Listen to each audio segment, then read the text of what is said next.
할렐루야. 저는 7교구 정인성 목장의 정인성 목자 집사입니다. 너무나 부족한 저를 이 자리에 서서 생애 첫 간증을 할 수 있게 해주신 하나님 아버지께 감사와 영광 올립니다. 처음 하는 간증이다 보니 준비하는 과정에서 회개하는 마음과 감사하는 마음으로 긴장하며 준비하였는데 코로나19의 장기화로 인하여 몇 주 이상 계속 밀리게 되어 처음에는 좀 당황스러웠습니다. 하지만 기다리는 기간 동안 저는 또 깨달은 바가 있습니다. 이 세상은 하나님의 말씀, 성경대로 된다는 사실과 하나님의 말씀을 따르지 않으면 결국 멸망의 길을 걷게 된다는 사실을 여러 가지 사회 현상과 사건들을 통하여 다시 한번 피부로 느끼게 되었습니다. 그리고 교회에 나가서 예배를 드릴 수 있는 것이 얼마나 행복한 일인지 깨닫고 내가 출석하여 예배드리는 오병이어교회가 하나님이 함께 하시는 정말 좋은 교회라는 사실을 다시 한번 느낄 수 있는 계기가 되었습니다. 저는 간증 준비 기간을 통하여 하나님께서 저에게 주신 큰 사랑과 은혜를 다시 한번 생각할 수 있게 되었습니다. 그리고 이렇게 좋은 교회에서 죽어가던 저의 신앙이 회복되고 예배드릴 수 있게 해주셔서 하나님께 감사 또 감사드립니다. 2015년 1월에 처음 오병이어교회에 출석한 이후 전도를 많이 하지 못하여 부끄럽지만 이번 간증을 준비하면서 하나님께 받은 은혜와 사랑의 빛을 갚는 길은 제 생이 다할 때까지 복음을 전하고 한 영혼이라도 더 구원받을 수 있도록 전도에 힘쓰는 것이라고 다시 한번 다짐하게 되었습니다. 아래에서 이후 저의 성장 배경 및 하나님을 만나게 된 동기, 오병이어 교회에 온 동기, 삶 가운데서 하나님을 만난 일들, 전도 사례와 비전에 대하여 말씀드리겠습니다. 먼저 믿음의 동기에 대해 말씀드리겠습니다. 저는 서울에서 아버지와 어머니 모두 불신자인 가정에서 외동아들로 태어났습니다. 장남인 아버지와 친가는 유교적인 풍습을 많이 따르는 일반적인 무교 집안이었고 팔남매 중 막내였던 어머니와 외가는 불교를 많이 믿었습니다. 그래서 어릴 때는 어머니가 주셔서 제 옷이나 소지품에 부적을 놓고 다녔던 기억도 납니다. 교회를 맨 처음 간 때가 언제인지는 정확하지는 않으나 초등학교 저학년 때 동네 교회 여름 성경학교에 간 것이 처음입니다. 어린 시절 가정에서 기독교를 접하거나 예수님에 대한 말씀을 듣지는 못했지만 어릴 때부터 책 읽기를 좋아하여 성경 내용과 성경 인물과 관련된 책을 접하였고 막연하기는 하였지만 기독교에 대한 좋은 생각을 가지게 되었습니다. 그러다가 제가 하나님을 만나게 된 계기는 저희 가정의 불행이 시작되면서부터였습니다. 아버지와 어머니는 나이 차이도 좀 있고 성격도 많이 달랐습니다. 그래도 성실하시고 마음씨 좋은 아버지와 현명하시고 생활력 강한 어머니와 저 이렇게 세 식구는 가난하지만 행복하게 살았습니다. 서울에서 단칸방에서 시작하여 전셋집을 거쳐 몇 년만 더 고생하면 조그만 집을 살 수 있을 정도로 열심히 살았습니다. 그러다가 제가 초등학교 5학년이 되던 해에 그동안 쌓여왔던 것들이 한꺼번에 터졌습니다. 아버지는 마음씨가 좋고 성실한 사람이었지만 내성적인 성격 때문인지 평소에는 너무 착한데 술만 취하시면 사람이 180도로 바뀌었습니다. 그래서 한 달 걸러 한 번씩 집안의 물건이 많이 상할 정도로 큰 싸움이 생겼고 반복되었습니다. 고지식한 성격을 가진 어머니도 어린 나이에 큰 며느리로 시집와서 고생하는 가운데 시어머니와 동갑내기 시누이, 나이 많은 동서가 나이 어린 큰 며느리인 어머니를 무시하거나 함부로 대하는 일이 많아서 많이 힘들어 하셨습니다. 이외에도 여러 가지 힘든 일들이 많이 있었는데 이러한 부분들이 계속 누적되고 주기적으로 반복되어 결국에는 제가 초등학교 5학년이 되던 해에 부모님이 이혼을 하셨고 저는 아버지와 함께 살게 되었습니다.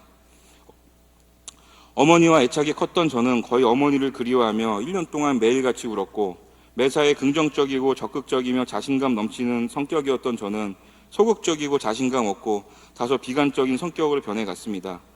6학년 때 아버지가 재혼을 하시게 되면서 저에게 정말 힘든 시기가 찾아왔지만 이때 하나님을 처음 만나게 되었습니다.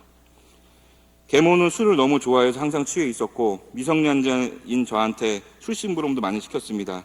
그리고 모든 스트레스를 저한테 풀면서 심지어는 중학교 1학년 겨울 기말고사 때는 저의 버릇을 고치겠다며 수시로 구타하고 방에 감금하여 학교를 못 가게 되어 시험도 못 봤습니다. 항상 성적이 상위권이었던 저는 처음으로 꼴찌도 해봤습니다. 정말 집을 나가고 싶을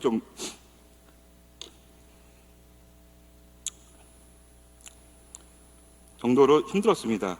이때 힘든 생활을 하던 저는 가출을 택하는 대신 어느 날 저도 모르게 동네 교회에 그냥 찾아갔습니다. 설명하기는 어렵지만 교회에 있으면 마음이 편했고 그래서 예배도 가끔 드리게 되었습니다. 이렇게 힘들 때만 가끔 찾던 교회를 교회 고등학교 진학 후 짝꿍이 된 친구가 저를 적극적으로 전도하여 함께 교회를 다니면서 저의 본격적인 신앙생활이 시작되었습니다.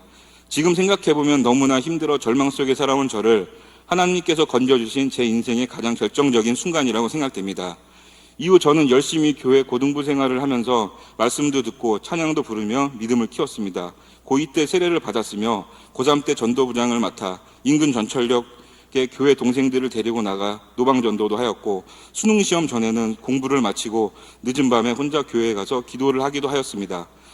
하나님으로 인해 변해가는 저를 느낄 수 있었고 억눌려서 변해갔던 저의 성격도 점점 원래 모습으로 돌아갔고 오히려 더 밝아져서 주변 친구들에게 제가 먼저 저의 아픔을 말하지 않으면 전혀 느끼지 못할 정도로 회복되었습니다. 하나님 아버지 정말 감사합니다. 사랑합니다. 오병이어 교회에 온 동기 및 신앙이 회복된 계기에 대해 말씀드리겠습니다. 오병이어 교회에 온 동기와 신앙을 앞선 내용처럼 제가 고교 시절 하나님께 큰 은혜를 받아 구원을 받고 회복되었던 그 교회에서 제가 신앙생활을 잘했다면 아마도 지금 오병이어 교회에 없었을 것입니다. 저의 신앙생활의 큰 고비는 대학에 입학하면서 찾아왔습니다. 사단의 방해가 있었는지 대학에 입학하자마자 정말 이상할 정도로 교회가 나가기 싫어져서 점점 신앙생활을 제대로 하지 못하였습니다. 군복무를 거치고 복학을 한 후에는 거의 크리스찬이라고 보기는 어려울 정도로 세상에 빠져서 믿음 생활을 하지 못하였습니다. 그러다가 대학교 4학년 때 아버지께서 뇌출혈로 쓰러져 갑자기 돌아가시게 되고 이듬해 고2 때 계모와 두 번째 이혼 후 아버지께서 이혼한 이후 저를 키워주시던 친할머니마저도 돌아가시면서 저는 가족도 없이 혼자 남게 되었습니다. 큰 어려움이 찾아왔음에도 어리석은 저는 어린 시절 고난 가운데 하나님을 찾고 의지했던 것과는 달리 내 생각만을 의지하며 세상 사람들처럼 살기 시작했습니다. 이런저런 방황을 하다가 29살에 취업한 첫 회사에 인사 담당자로 입사하였으나 건설 경기 악화로 회사가 어려워져 3년 만에 퇴사하게 되었습니다. 새로운 회사에 입사해야 할지 현재 직업이 된 공인노무사 공부를 해야 할지 고민하다가 결국 공부를 시작했습니다. 노무사는 노동관계법 및 인사관리 분야의 전문 자격증이며 다른 분야인 세무사나 법무사처럼 어려운 시험이어서 평균 수년간의 수험 시간과 큰 비용이 필요했습니다. 당시 저의 자금 사정으로는 최소한의 비용만 잡아도 딱 1년 반 정도 일을 안 하고 버틸 정도였습니다. 저는 배수에 진을 치고 2년 안에 합격을 목표로 열심히 공부하여 시작한 다음 해에 최종 합격하였습니다. 이때 제 통장 잔고는 불과 30만 원이었고 빚을 지지 않은 것만으로도 다행이었습니다. 지금 생각해보면 세상적으로는 너무 기쁘고 스스로에게도 칭찬할 만한 일이었지만 저를 계속 지켜보시던 하나님은 점점 하나님과 멀어지고 제 자신의 생각으로만 사는 모습에 안타까워하셨을 것이라 생각합니다. 합격 후 결혼도 하고 노무법인과 고용노동청에도 근무하면서 경력을 차곡차곡 쌓아갔습니다. 그리고 대학원에도 진학하여 경영학 석사 학위도 취득했습니다. 그런데 정말 이상한 점은 제 직업과 학력이 좋아지는 등 소위 스펙이 계속 좋아지는데도 불구하고 씀씀이가 커져서인지 전에 없던 빚도 계속 생기고 커졌으며 일도 잘 될 때와 안 될 때의 편차가 너무 컸습니다. 또한 저는 사람을 잘 사귀고 관계 형성을 잘하는 편이었는데 시험에 합격한 이후에는 오히려 인간관계를 맺고 유지하는 것에 소극적인 모습으로 변해갔습니다. 노동청 근무 2014년 봄부터 친한 선배 의무사님의 법인에서 파트너로 일을 했는데 많이 배우고 도움은 받았지만 시간이 흐를수록 일에 대한 동기부여가 되지 않아서 정체기가 오고 모든 것들이 잘 풀리지 않았습니다. 아무리 제 어리석인 머리로 생각을 해봐도 점점 무기력해지고 무언가 풀리지 않는 근본적인 이유를 찾을 수 없었습니다. 그때 제가 어린 시절 수렁에 빠져 허우적거릴 때 저를 건져주셨던 하나님을 떠올리게 되었고 교회에 다시 나가야겠다는 생각을 하였지만 그동안 하나님 곁을 떠나 내 마음대로 산 죄가 너무 크다는 생각이 더 강했습니다. 집 근처에 있는 오병이어 교회 근처를 지날 때마다 집 근처에 큰 교회가 있어서 좋다는 생각을 했었고 다시 교회를 다닌다면 꼭 이 교회를 나가야지 하고 생각했습니다. 그런데도 자꾸 주일 예배를 드리려고 하면 이상하게 나 같은 죄인이 무슨 얼굴로 다시 교회를 다니나 하는 생각이 들어 주저했습니다. 정말이지 사탄의 속삭임처럼 제 귓가에는 너 같은 죄인이 어떻게 교회를 다시 가니? 10년이나 맘대로 살다가 죄만 지은 너는 다시 하나님 만날 자격도 없다는 생각이 계속 머릿속에 맴달았습니다. 그러다가 2015년 1월 11일 주일 아침에 이상하게 계속 교회에 가야 한다는 생각이 머릿속에 밀려 들어왔고, 저는 더 이상 주저함 없이 책장 구석에 놓여있던 먼지 덮여있던 성경책을 꺼내어 닦은 후 교회에 자진 출석하여 11시 예배를 드리게 되었습니다. 그리고 저는 저는 여기 계신 다른 성도님들이 경험하신 것처럼 가슴이 뻥 뚫리고 머리가 시원해지는 경험을 하였습니다. 제가 알기로는 우리 담임 목사님 설교를 한 번 듣고 못 들은 사람은 있어도 한 번 듣고 그만 들은 사람은 없는 것으로 알고 있습니다. 저 역시도 하나님의 인도하심과 은혜로 하나님께서 세우신 오병이어 교회에 출석하여 권영구 담임 목사님 설교 말씀을 들은 후에는 그 말씀의 은혜를 잊을 수 없고 또 말씀이 기다려져서 매일 주일이 기다려졌습니다. 다시 한번 제가 오병이어 교회처럼 하나님이 함께 하시고 말씀이 살아있는 교회를 다니고 있음에 감사드립니다. 삶 가운데서 하나님을 만난 일들에 대해 말씀드리겠습니다. 저희 아버지는 제가 고교 시절 교회를 열심히 다닐 때 교회를 가지 말라고 하실 정도로 기독교에 대해 반감이 많았습니다. 그런데 아버지가 돌아가시기 6개월 전부터 놀라운 일이 벌어졌습니다. 동네 친한 아저씨의 아내분이 교회 집사님이셨는데 아버지를 전도하신 겁니다. 저는 아버지께서 교회를 가신다는 것 자체가 놀랄 일이었는데, 돌아가시기 1개월 전에는 주일에 자고 있는 저에게 너 예전에는 교회 잘 다니더니 왜 안 가니? 아버지 혼자 가기 좀 그러니까 교회에 같이 가자라고 아시자 저는 퉁명스럽게 오늘은 못 가니까 다음에 갈게요 하고는 다시 잠들었습니다. 그리고 그 다음은 다시 오지 않았습니다. 지금도 가장 후회가 되는 기억 중 하나입니다. 아버지가 출석하셨던 교회 목사님께서 아버지가 하나님을 영접하셨고 천국에 가셨다고 말씀해 주셨습니다. 그리고 제가 처음 오병이어 교회 왔을 때 한동안 신앙생활을 제대로 하지 않아 기도가 제대로 나오지 않았습니다. 그래도 새신자 교육을 비롯한 각종 양육이 너무 좋아 말씀 듣는 것이 좋았고 하나님은 잘 믿어졌지만 기도를 하고 응답받았다는 다른 분들의 간증이나 체험담이 사실 잘 믿겨지진 않았습니다. 특별 세도 기간 때에도 하나님을 만나게 해주세요, 이런 간구를 하오니 응답하여 주세요라고 기도를 하였으나 응답을 받지 못했다고 생각했습니다. 그러나 이번 간증을 준비하며 돌이켜보니 하나님이 저에게 음성을 들려주시거나 환상을 보여주시진 않았지만 하나님이 아니면 하실 수 없는 일들을 제 생각과 행동들의 변화를 통하여 이미 여러 번 응답을 주셨음을 깨달았습니다. 2015년에 기도를 통하여 3개월 만에 10여 년 이상 피우던 담배를 쉽게 끊고 금연에 성공하게 되었습니다. 2017년도 둘째 아이가 태어날 무렵 여러 악재가 터져 자금 사정이 좋지 않았습니다. 특별 새벽 기도 때 많이도 아니고 우리 아내 출산 비용과 조리원 비용을 당장 몇백만 원이라도 있었으면 좋겠다고 생각하고 기도를 하였는데, 특별 새벽 기도 기간 안에 전혀 예상할 수 없었던, 그것도 저한테 해달라고 부탁을 해서 하게 된 컨설팅의 선급금과 회사 자문료로 그 금액이 생기게 된 일을 겪은 후에는 하나님께 진정으로 기도를 하면 응답해 주심을 피부로 느끼게 되었고, 다음부터는 무슨 일을 할 때든 어디에 있든지 간에 눈을 뜨고 하는 짧은 기도라도 꼭 하는 습관과 모든 것을 하나님께 맡기고 기도를 하여 응답받아 하나님의 인도하심으로 살아가겠다는 생각을 강하게 하게 되었습니다. 이후부터는 저는 평소에는 매일 아주 긴 시간을 기도하지는 못했지만 특세 때만큼은 기도 제목을 놓고 작정 기도를 하였습니다. 그러자 점점 더 어렵고 큰 일들을 해결해 주셨습니다. 2017년도에 둘째가 태어나자 저는 여러 가지 이유로 친한 선배의 법인에서 독립하고 싶어졌습니다. 사실 그전까지는 그런 마음조차 없이 무기력한 생각과 혼자 독립하는 것에 대한 두려움이 컸습니다. 그러나 계속 기도를 하니 하나님이 뭘 그리 두려워하니 담대히 혼자 나아가라는 마음과 용기를 주셨습니다. 그래서 2017년 가을이 되어 이제 개업 준비를 하려고 생각하였는데 이번에는 자금이 문제였습니다. 예전 같으면 계속 고민만 했거나 아니면 개업을 미루거나 포기했을 텐데 저는 기도에 응답해 주시는 하나님을 믿고 자금을 융통할 수 있도록 해달라고 특세 기간 동안 열심히 기도를 하였습니다. 놀라운 일이 벌어졌습니다. 그동안 몇 달 동안을 알아봐도 안 되던 일이 특세가 끝난 후 다음 주에 우연한 계기로 알게 된 사람을 통해 정부 100% 보증서를 통해 낮은 금리로 필요한 자금보다 훨씬 많은 자금을 불과 몇 주 만에 확보할 수 있게 되었습니다. 저는 다시 한번 살아계신 하나님을 만날 수 있었고 너무나 감사드립니다. 이뿐만 아니라 함께 일할 수 있는 사람이 필요한 시기에 꼭 보내주셨으며 매년 목표를 이루어 주셨습니다.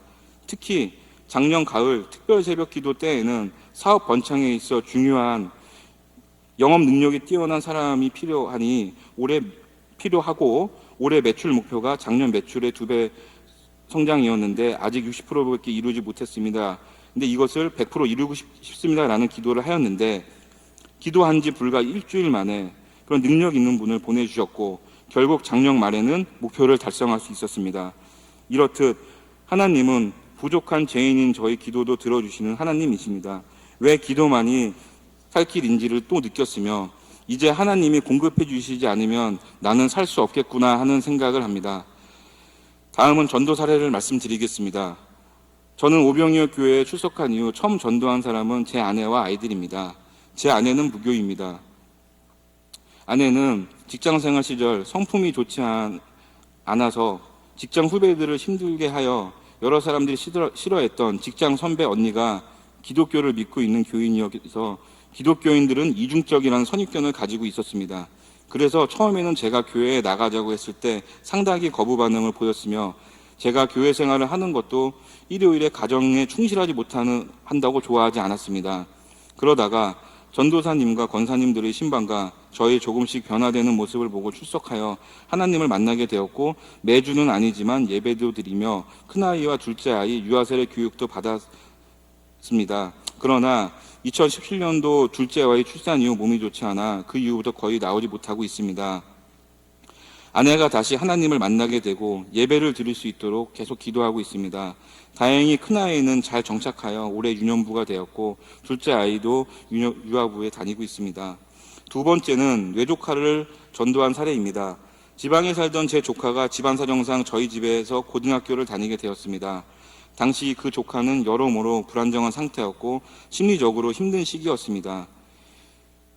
그 아이를 위해 제가 무엇을 해줘야 하나 고민하다 가장 중요한 것이 하나님을 만나게 하는 것이라고 생각하고 고등부에 등록 권유하였고 그 조카는 몇 번 망설이다 등록을 하였습니다. 지금은 다시 본래 집으로 돌아갔고 교회를 잘 나가진 않지만 하나님께서 다시 인도해 주시리라 믿습니다. 세 번째는 장모님을 전도한 사례입니다.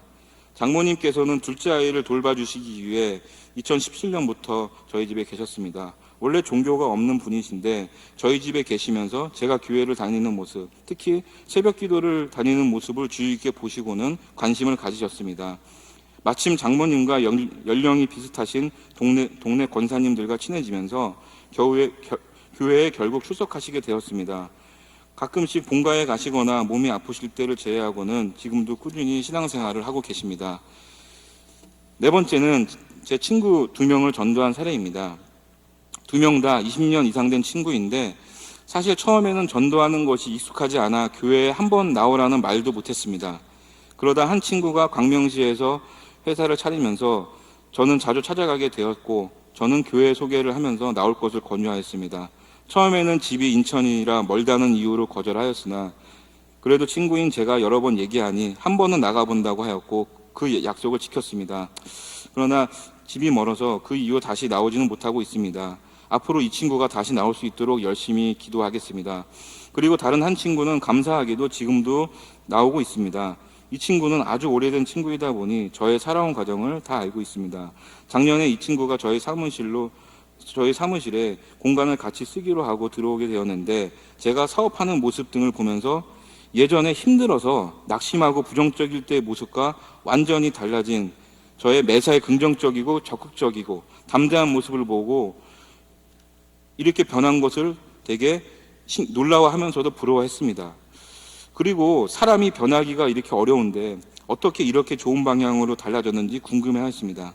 그래서 저는 권영구 담임 목사님의 설교 말씀이 항상 큰 은혜가 되어 저를 변화되게 하였고, 이 사업장은 내가 기도로 응답받아 설립하고 지금도 하나님이 필요한 것을 공급해 주신다고 말하면서 정말 좋은 교회인이 나오라고 권면하였습니다. 그래서 이 친구는 처음에는 과연 어떤 목사님이고 어떤 교회길래 사람을 이렇게 변화시킬 수 있는지 단지 궁금한 이유로 교회에 출석하였으나 담임 목사님 설교 말씀을 들은 이후에는 큰 은혜를 받아 지금도 꾸준히 예배를 드리고 있습니다. 끝으로 비전에 대해 말씀드리겠습니다. 현재도 진행 중인 코로나19를 겪으면서 느낀 것은 이 세상이 성경대로 되어가고 있기 때문에 정확히 언제인지는 모르지만 예수님이 다시 오실 그날이 멀지 않았다고 생각합니다. 그래서 많은 시간이 없기 때문에 저를 비롯한 모든 성도님들은 한 영혼이라도 구원해야 한다는 사명을 가지고 실천해야 할 것입니다. 저의 비전은 가정과 일터 그리고 세상 속에서 복음을 전하며 예수님의 성품을 본받아 빛과 소금이 되는 것입니다. 먼저 저의 가정이 하나님의 집이 될 수 있도록 늘 기도하여 제 아내도 하나님을 온전히 믿고 가족 모두가 구원받고 복받는 믿음의 가정이 되길 원합니다. 그리고 일터에서도 세상 속에서도 하나님의 말씀대로 살면서 기도로 능력받아 선한 영향력을 끼치며 주변 사람들에게 본이 되는 사람이 되고 싶습니다. 그래서 저를 통하여 사람들이 예수님의 성품과 하나님의 살아계심을 느낄 수 있도록 죽는 날까지 예수님을 닮기 위해 순종하고 기도하고 헌신하며 살아가고 싶습니다. 2020년도 구체적인 저의 첫 번째 목표는 목장을 살리는 것입니다. 현재 코로나19로 인하여 목장 모임 등이 잘 되지 않고 있습니다. 목장을 살리기 위해서 저부터 열심히 기도하고 또한 목장원 모두 합심하여 올해 말까지 2명 정도를 목표로 하여 나아가겠습니다. 또한 제 개인적으로도 올해 말까지 가정과 지역 일터에서 전도에 힘써서 하반기에는 한 명의 목자 파송을 위하여 양육하고 예수님 제자를 세우는 것이 이루어질 때까지 기도하며 나아가겠습니다. 이상 저의 전도헌신 예배 간증을 마치겠습니다. 지금까지 부족한 저의 간증을 들어주셔서 감사합니다.